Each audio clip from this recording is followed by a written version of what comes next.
go back a little bit in history. The whole well caddy idea got started because a couple of partners and I, who are operators, just were getting beat to death on operating costs. And Caleb was an intern in the office, and we quickly figured out Caleb knew a lot of things that we didn't know, and we turned him loose.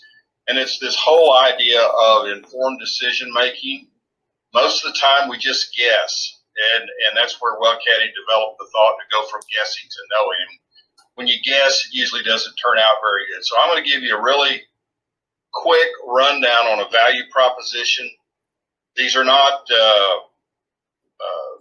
fictional accounts. This is my production, a real case study on one lease in this crisis that we went through. This is our Darlin water flood. I will make a disclaimer that we had been monitoring for some time in Darlin. In fact, it was one of the test cases. So because of that, we developed a lot of information and knew a lot about our property, a lot more about our property than most people would know.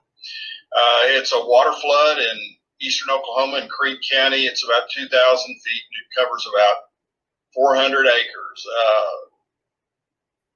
14 producers, 8 injectors, 2 water supply wells.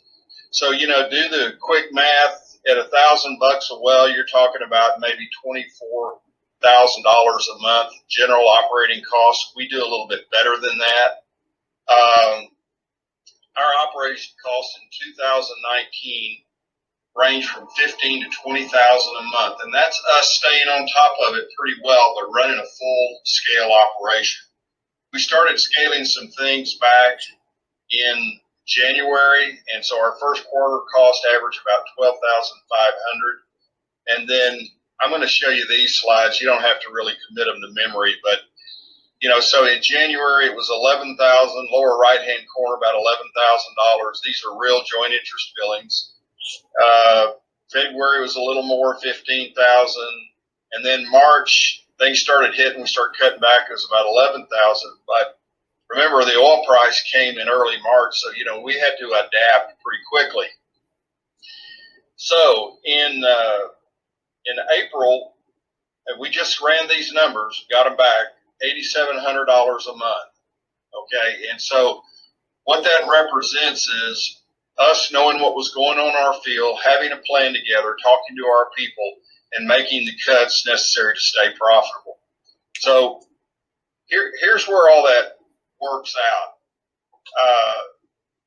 In the first quarter, our average operating cost was over $12,000 a month, and in April, including the cost to purchase well caddy, we cut our cost to $8,700.